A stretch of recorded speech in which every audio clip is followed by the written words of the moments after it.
말씀 함께 교독하겠습니다. 하나님 말씀은 누가복음 6장 12절부터 26절까지 말씀입니다. 12절부터 26절까지 말씀 중에서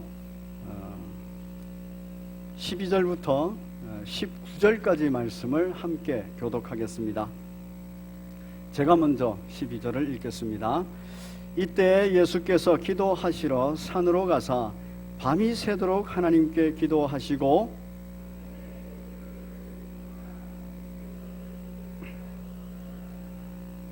곧 베드로라고도 이름을 주신 시몬과 그의 동생 안드레와 야고보와 요한과 빌립과 바돌로메와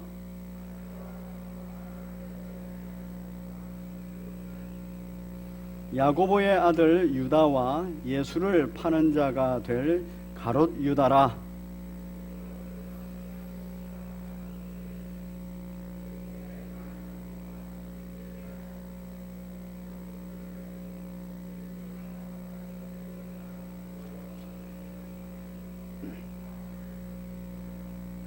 더러운 귀신에게 고난받는 자들도 고침을 받은지라. 온 무리가 예수를 만지려고 힘쓰니 이는 능력이 예수께로부터 나와서 모든 사람을 낫게 함이러라. 아멘. 기도하겠습니다. 살아계신 하나님 아버지, 거룩한 주일을 허락하여 주옵시고 또한 이 주일에 아름다운 예배를 드리게 해주셔서 감사합니다. 기쁨의 천국잔치에 초대하여 주셨음을 더욱 감사합니다. 이 기쁨의 천국잔치에 영의 양식을 허락하여 주시며 영의 양식을 먹게 하여 주심을 감사합니다. 기쁨으로 먹고 영적 강건함을 얻어 세상을 능히 이긴 자로 살아가게 인도하여 주옵소서. 주 예수 그리스도 안에서 참 안식 주의 은혜의 해를 누리며 살아가는 우리 모두가 되게 인도하여 주시옵소서. 말씀을 전하는 부족한 종에게도 은혜를 베풀어 주시사 주의 뜻만을 전하게 인도하여 주옵소서. 말씀 받는 우리 모든 성도들에게도 주께서 은혜를 베풀어 주옵시사 주의 음성만 듣는 시간 되게 인도하여 주옵소서. 성령께서 조명하시고 성령께서 순종의 능력도 허락하여 주옵소서.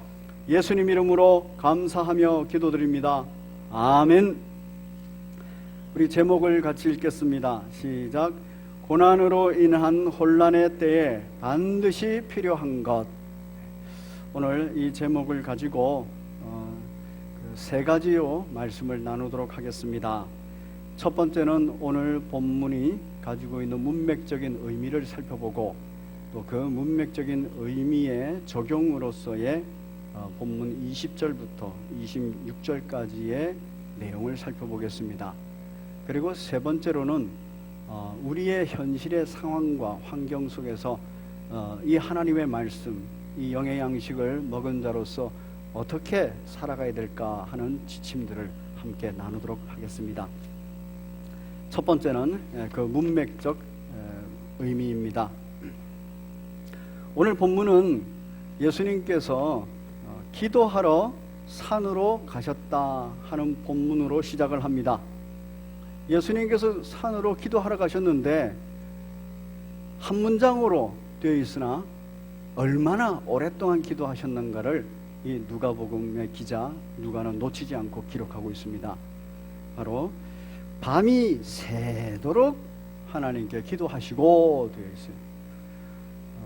이제 해가 지면서 하루 해가 끝났고 또 무리들을 피해서 예수님께서는 산으로 올라가셨어요. 산으로 올라가셔서 잠시 밤 기도를 시작하셨다가 주무셨다가 또 아침에 일어나서 기도하고 내려오셨다는 얘기가 아닙니다. 밤새도록 기도하셨다는 얘기예요. 오늘날로 말하면은 철야 기도를 하셨다는 얘기예요. 왜 이렇게 기도를 하셨을까요? 그것도 정확하게 기도의 대상이 나와 있습니다. 하나님께 기도하셨다 이렇게 되어 있습니다. 왜 이렇게 예수님은 하나님께 기도를 하셔야만 했을까요? 예수님도 하나님이신데 기도하지 않아도 되지 않겠습니까? 그런데 우리 예수님은 삼위일체라는 것을 놓치지 않으세요.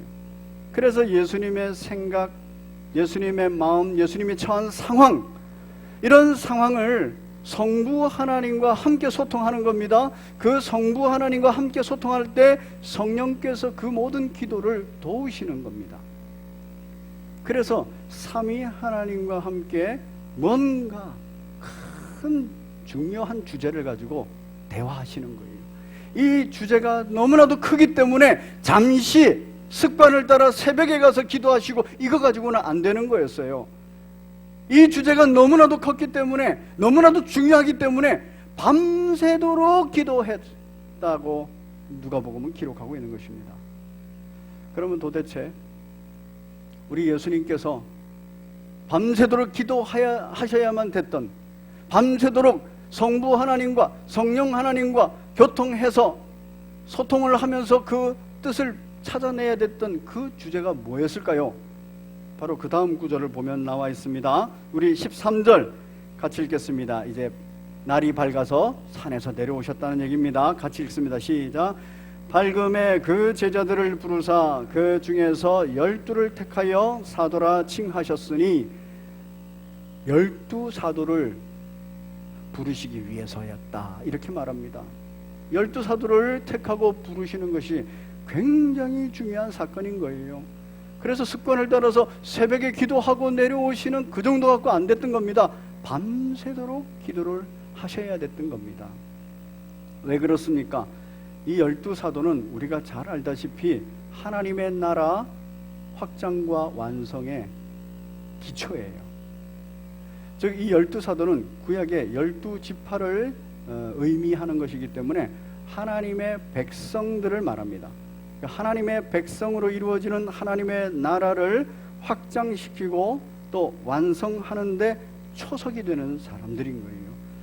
굉장히 중요한 겁니다. 그래서 예수님께서는 굉장히 중요한 어떤 결정을 앞두고 지금 기도에 힘쓰신 거예요. 우리 예수님께서 어떤 기도를 하셨는지 저희는 알지 못합니다. 그렇지만 저 같으면, 우리 같으면 이렇게 기도했을 것 같아요. 하나님 아버지, 이제 12 제자를, 12 사도를 택하고 불러서 하나님의 나라 확장과 완성의 초석을 삼아야 되겠는데 어떤 사람을 부를까요? 돈이 많은 재벌 중에 한 사람을 부를까요? 그러면 하나님 나라 전파하는 데 있어서 도움을 많이 받을 수 있을 것 같은데, 사람들로부터 사랑받고 존경받는 명예가 높은 사람 중에서 또 하나를 고를까요? 그러면 사람들에게 감동을 쉽게 줄 수 있을 것 같은데, 하나님 아버지, 그거 말고 권력을 가진 사람을 부를까요?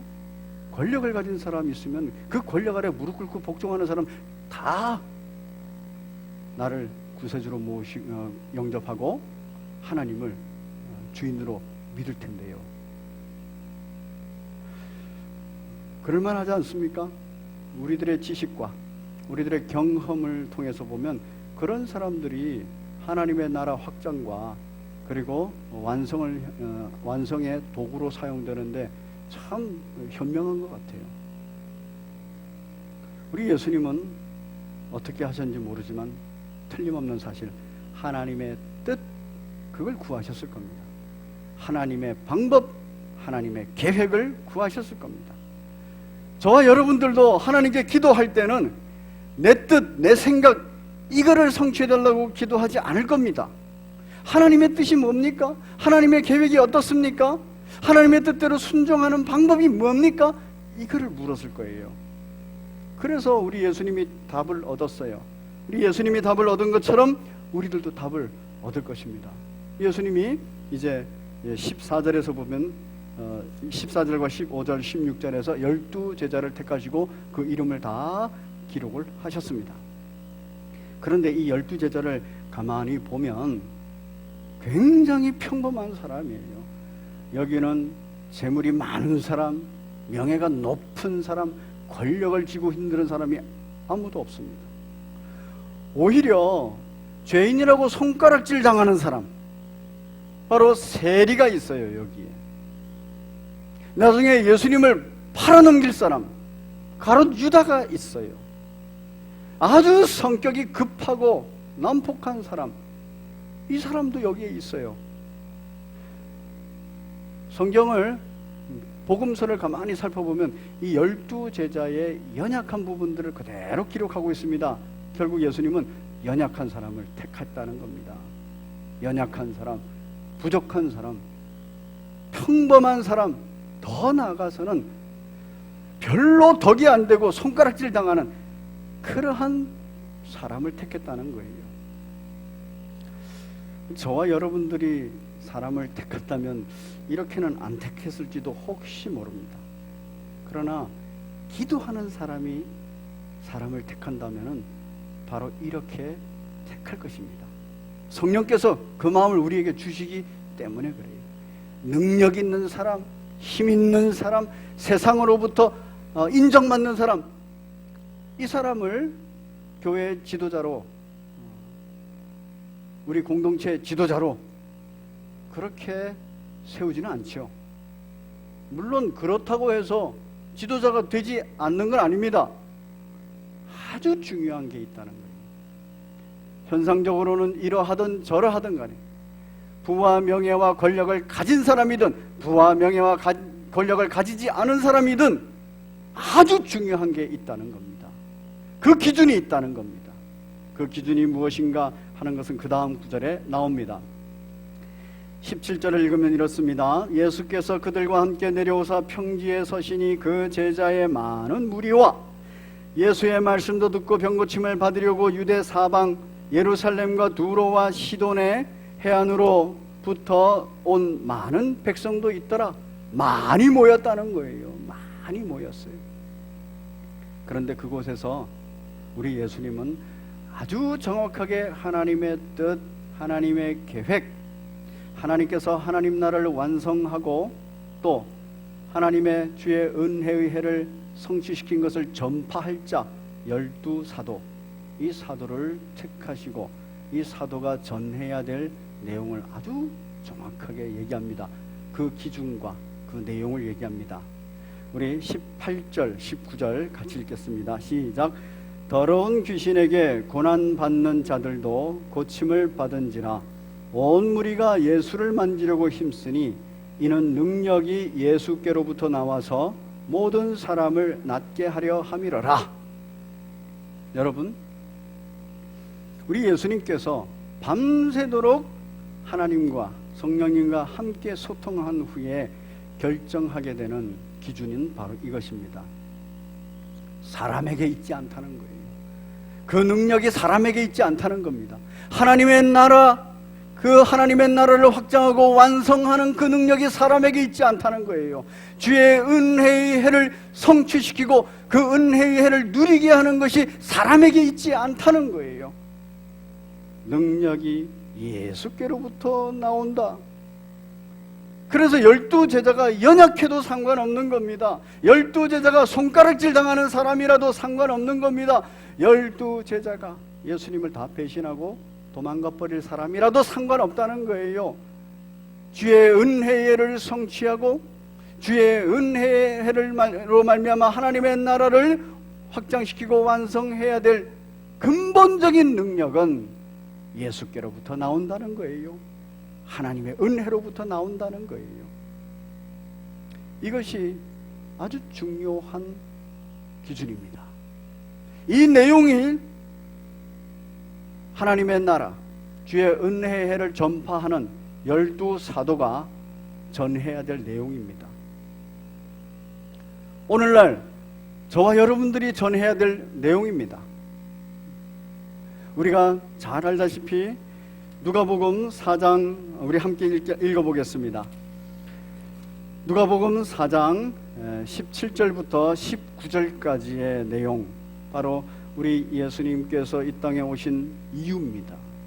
그리고 우리 예수님께서 하나님과 밤새도록 소통하신 후에 12사도를 택하고 부르신 이유입니다.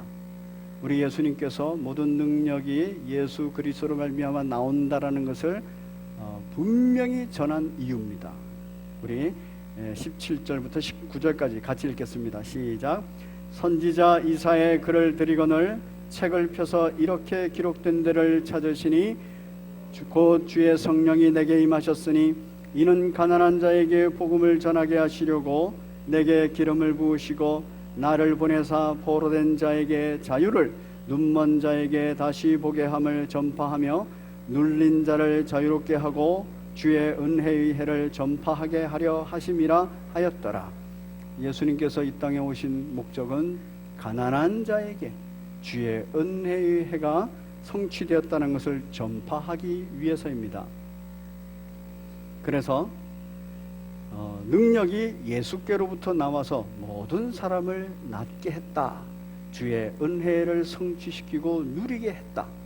하나님의 나라의 임재를 선포하고 하나님의 나라의 완성을 향하여서 달려가도록 했다. 이런 표현입니다. 이 내용이 오늘 본문의 문맥적인 의미의 핵심이에요. 이 내용을 사도들은 전해야 되는 거고, 이 내용은 오늘날 21세기를 살아가는 그리스도의 증인 저와 여러분들이 전해야 되는 내용입니다. 오늘 이 내용에 보다 더 깊은 의미를 성경에서 살펴보겠습니다.